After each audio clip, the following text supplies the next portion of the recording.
This year, the Mexborough and Swinton Astronomical Society will be celebrating its 30th birthday. As is usual with any major society milestone, they will be celebrating with a day of astronomical presentations given by professional and amateur astronomers at their long-term meeting venue, the Swinton Working Men's Club.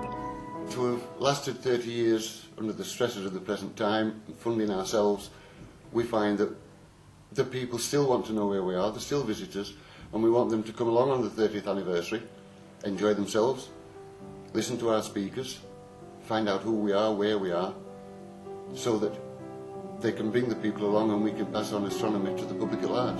The Society's president and eminent television presenter, Dr. Alan Chapman of Wadham College, Oxford, will be giving a presentation on Victorian astronomy. The members meet every Thursday evening at 19:45 in their own private room. The meetings are informal and friendly. And you will notice that we've got 3 or 4 strange looking guys, no, only 3, strange looking guys in the room as well. Bill, I'm going to show what I'm talking about.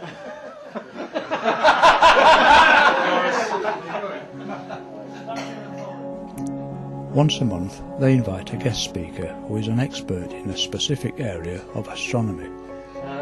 So tonight, I'm going to be talking about things that go bang in the night. We're not talking earthquakes or anything else. But what we're going to do is we're going to go from the little bangs that happen in astronomy all the way through to the big bangs. We're not actually going to. We're looking at 100 to 10,000 megatons. So the numbers are getting very large, and this will destroy a large city such as London, or small states. I took this off an American website. Here's a light crew. So this is a plot. This is actually a simulation of these discs because I couldn't find it. But basically, they pile up so much material that eventually the disc becomes. You're a professional astronomer. You come along to societies like this. So what role do you think these sorts of people? Well, they play a big role. First of all, a lot of people that go into physics. Do so because they enjoy astronomy. And physics actually contributes about 7% of the GDP of the UK economy. So getting astronomers into university and then the skills that they learn contributes a lot to the UK economy. And for this, amateur society as well, they've a fantastic telescope here. They have a 10-inch. I believe they're ordering a 16-inch. And as far as professional astronomers go, there are a lot of objects out there. For instance, big explosions that we'll never track, but a lot of the amateurs actually manage to pick up on those. So they actually do contribute to the professional astronomy. And was it this sort of thing that actually got you interested in astronomy? Oh, certainly, yeah. I was actually from Dundee, and there's the largest public telescope observatory there, Mills Observatory, and I used to go there as a kid. So it's one of the main things that got me into professional astronomy. I really enjoyed it.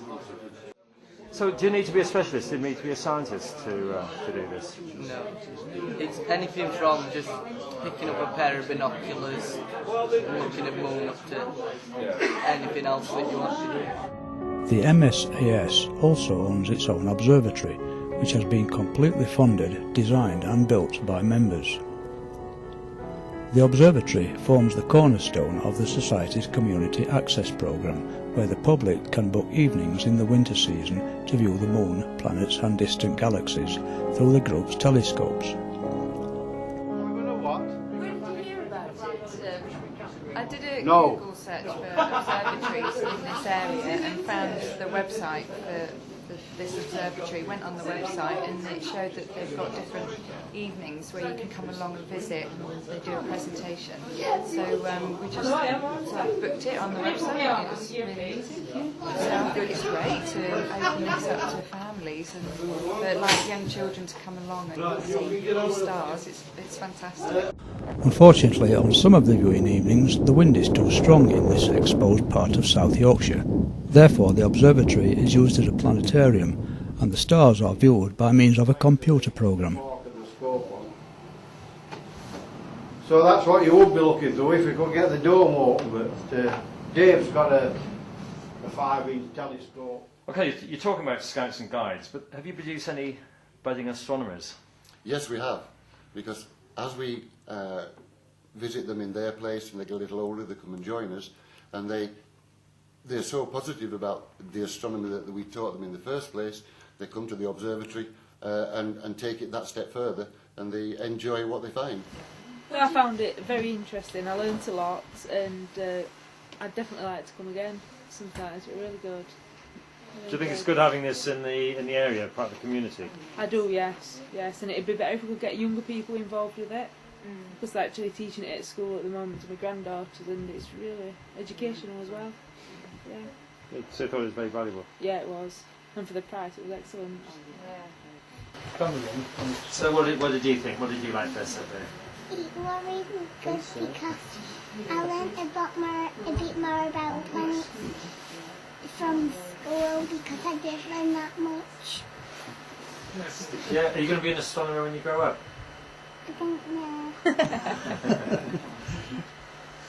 think it's too cold for it.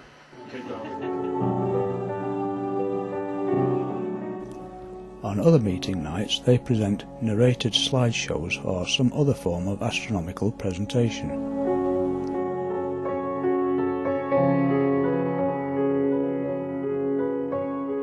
Many years ago, we got like-minded people together in a pub not far from here, and fortunately we grew to as large as we are today, and recently, a few years ago, we became a registered educational charity, and that gave us more impetus to have the youngsters come and see us up at the observatory.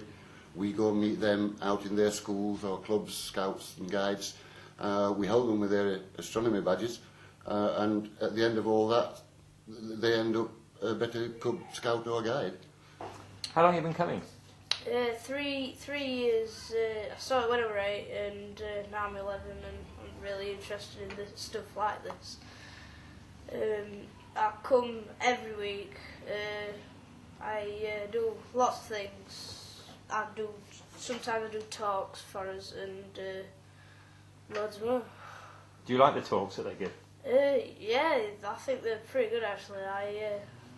I enjoy them and they're quite fascinating when I'm here and things like that.